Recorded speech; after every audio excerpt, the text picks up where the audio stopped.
you coach a lot of people at Google and externally. Mhm.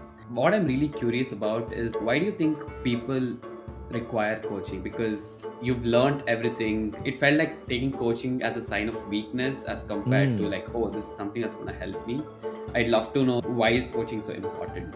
I benefit from coaching myself as well as providing coaching services. And my belief is that absent having a coach, your access to a safe space and sounding board is very limited. In theory, your manager can play this role, and they often do to some extent. But many times, we're trying to figure out, well, how do I manage up better? Or my manager's not happy with certain things. And I want to be able to talk about this in a completely safe and unencumbered way. You have to be really careful with your conversations with your manager, right? The great managers will give you a lot of latitude, and they'll try and kind of think about the long game and understand that, people are human and they have different perspectives, but that's hard. And then some people say like, well, but you have your spouse or your significant other or your best friend. They may not be in this role. They may not really understand kind of the circumstances and complexity of what you're kind of managing through. Or, they may have biases about you or whatever.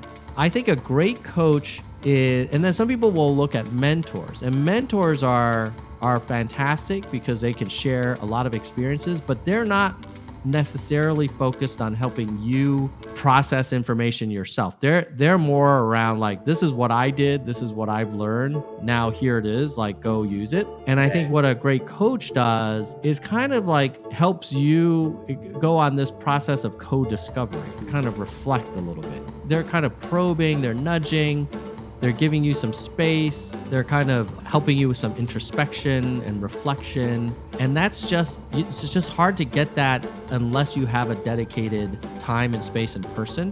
People say Right. similarly about trainers, like personal trainers for fitness. Oh, why do I need Mhm. a trainer? I can go on YouTube and find out what are the best exercises for someone exactly with my goals. And, there's a certain sense of trust and um, routine, but also personalization that you can get with a Right. coach. So I'm a big fan of working with coaches. I mean, you have to put time in to figure out like who's the right kind of coach for you. And Right. sometimes you have to kind of shop around a little bit and meet a lot of people.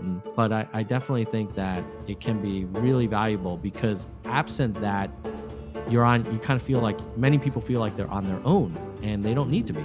The reality is that it does require time from the coach, sustained kind of effort. And so it's hard to get that service for free because people's Yeah. time is valuable. Then you're like, oh wow, I gotta invest money in a coach. And a lot of people like, may not have that discretionary budget available.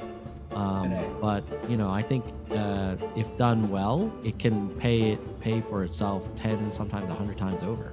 You should not expect to work with a coach and have the coach say something and for you to be like, oh my God, that concept have never entered my mind. But it's more like if you have a good session with the coach, there's these moments where you're reflecting on like, why did I feel that way when this Right. meeting happened?